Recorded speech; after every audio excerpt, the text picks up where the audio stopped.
नमस्ते दोस्तों, अपना यूएस में आपका स्वागत है। आज 6 मार्च की अमेरिका की सबसे जरूरी खबरें लेकर आए हैं। 24 राज्यों के डेमोक्रेटिक अटॉर्नी जनरल और गवर्नरों ने मिलकर राष्ट्रपति ट्रंप के नए आयात शुल्क के खिलाफ मुकदमा दायर किया है। पिछले महीने सुप्रीम कोर्ट ने फैसला दिया था कि Trump emergency economic powers act का इस्तेमाल करके टैरिफ नहीं लगा सकते, लेकिन ट्रंप ने दूसरे कानूनी रास्ते का सहारा लेकर 15% का नया ग्लोबल इंपोर्ट टैक्स लगा दिया।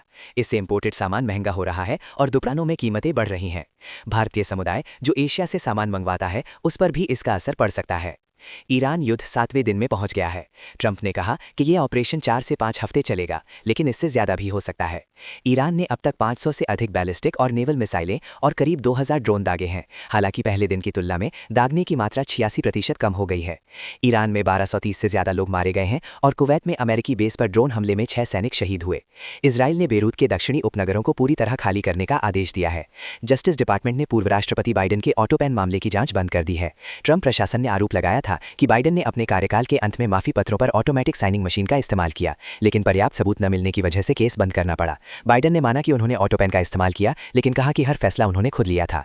पेट्रोल की कीमतों पर अपडेट। अमेरिका में गैस का औसत दाम अब $3.20 प्रति गैलन पहुंच गया है। एक हफ्ते में 26 सेंट की बढ़ोतरी। ये पिछले साल अप्रैल के बाद सबसे ज्यादा है। विश्लेषकों का अनुमान है कि अगले कुछ दिनों में $3.30 तक पहुंच सकता है। हर दिन गाड़ी चलाने वालों की जेब पर सीधा असर पड़ रहा है। ट्रंप ने तेल की कीमतों को काबू करने के लिए एक अहम कदम उठाया है। उन्होंने अमेरिकी डेवलपमेंट कॉर्पोरेशन को होर्मुज जल अमरू मध्य से गुजरने वाले तेल टैंकरों को सस्ता वॉर रिस्क इंश्योरेंस देने का आदेश दिया। ये इसलिए जरूरी था क्योंकि नॉर्वे और ब्रिटेन की बड़ी प्राइवेट बीमा कंपनियों ने मिडिल ईस्ट में जहाजों को कवर करना बंद कर दिया है। इस घोषणा से ब्रेंट क्रूड $81 प्रति बैरल पर स्थिर हुआ, लेकिन सुपर टैंकर का किराया रिकॉर्ड $4,23,000 प्रति दिन तक पहुंच गया है। वॉल स्ट्रीट में 2 दिन की भारी गिरावट के बाद हल्की रिकवरी देखी गई। S&P 500 में 0.2% और नैस्डैक में 0.6% की बढ़त रही। डाउ जोन्स में मामूली गिरावट रही। यूरोपीय बाजार ज्यादा मजबूत रहे। फ्रांस 1.1% और जर्मनी 1.6% बढ़ा। निवेशक अभी भी तेल की कीमतों और ईरान युद्ध पर नजर रखे हुए हैं। आखिरी खबर। ट्रंप ने कहा कि ईरान के मारे गए सुप्रीम लीडर खामेनेई का बेटा मोज्तबा खामेनेई अगले नेता के रूप में स्वीकार्य नहीं है। उन्होंने कहा कि अमेरिका को ईरान के अगले नेता चुनने में भूमिका निभानी चाहिए। इस बयान पर देश विदेश में तीखी आलोचना हो रही है। यही थी आज की अहम खबरें। लाइक और सब्सक्राइब जरूर करें।